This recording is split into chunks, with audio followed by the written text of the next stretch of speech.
अब हमारा आता है SJF नॉन प्रीम्प्टिव। ठीक है, तो फिर अब हम लोगों को ये वाला करना है। हमने SJF प्रीम्प्टिव कर लिया, अब हमारा SJF नॉन प्रीम्प्टिव है।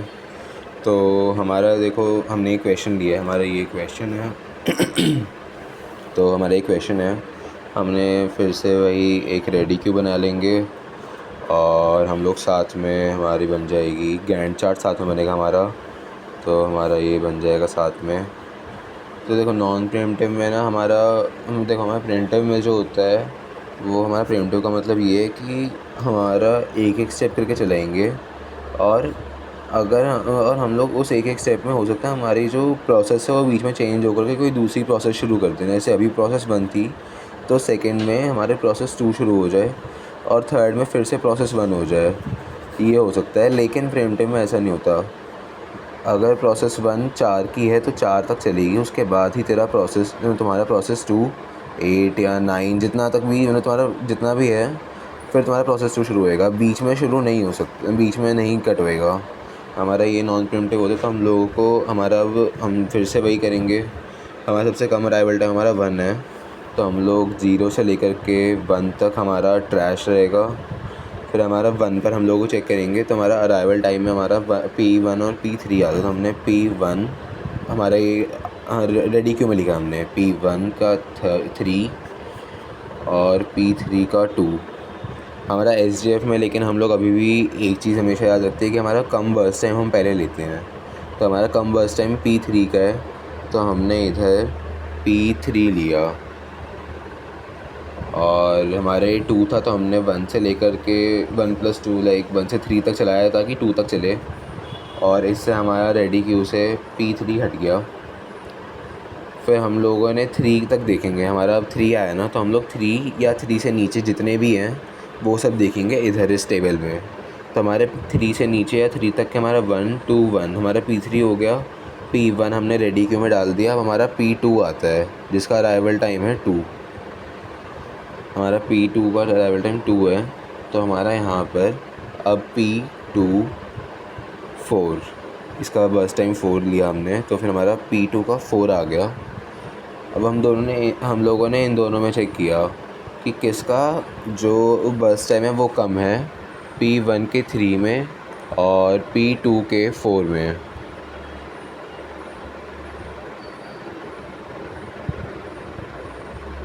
तो हमने P1 लिया, P1 में 3, तो हमने 6 तक लिया और P1 को भी रेडी क्यू से हटा दिया।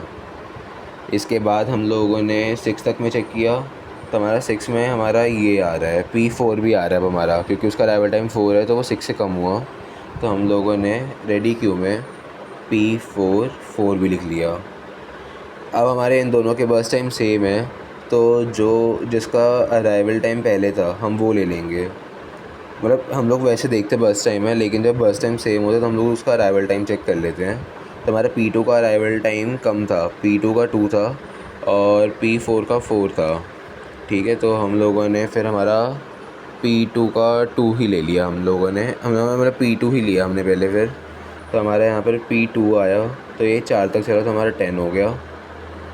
हमने इसको भी कट कर दिया। उसके बाद फिर हम लोगों ने, हमारा और कोई बचा है नहीं बचा, तो हमारा सिर्फ P4 बाकी है, तो हमने फिर P4 को भी लिखा। ये भी 4 तक चला तो 14 और ये भी कट हो गया। हमारा रेडी क्यू ख़त्म हो गया, हमारा ये एक एंड चार्ट बन गया। अब हम लोगों को फिर से वही करना है, कंप्लीशन टाइम हमको चाहिए है। तो हमारा कंप्लीशन टाइम P1 के लिए हम लोगों ने चेक किया, हम लोगों ने इधर P1 के लिए चेक किया, तो हमारा P1 में 6 आ रहा है, तो हम लोगों ने 6 ले लिया। तो हमारा P2 चेक किया, P2 में हमारा 10 आ रहा है, तो हम लोगों ने P2 में 10 लिया। P3 चेक किया, P3 में 3 आ रहा है, तो हम लोगों ने 3 लिया। और P4 में 14 आ रहा है, P4 ऐसे दिख जाएगा, हाँ P4 में 14 आ रहा है, तो हम लोगों ने 14 ले लिया।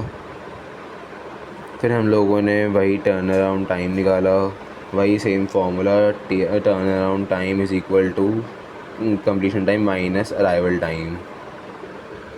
फिर से एक बार दिखा देता हूँ मैं, ये हमारा फार्मूला होता है, turn around time is equal to completion time minus arrival time.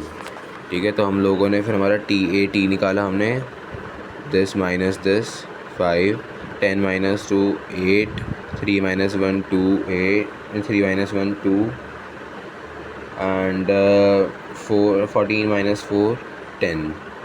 फिर हम लोगों ने ऐसे ही हमारा वेटिंग टाइम निकाला।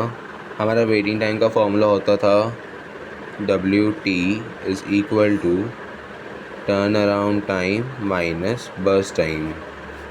ये हमारा उसका फॉर्मूला था, तो हम लोगों ने वही लगाया, turn around time minus burst time लगा दिया हमने। तो हमारा आया 2, फिर 4 0 6। फिर हमको वैसे ही इन दोनों के हमारे एवरेज निकाल देने हैं। तो एक बार खुद निकाल के देखना और आंसर आएगा एवरेज टर्न अराउंड टाइम का हमारा आ जाएगा 6.25। मतलब मैं श्योर नहीं हूँ, पर जहाँ तक मैंने ठीक किया है मतलब आई गेस यही आना चाहिए। यहाँ तक सब सही है कि ये चीज़ आप लोगों का आंसर ये आने चाहिए। चेक कर लीजिएगा 6.25 और 3।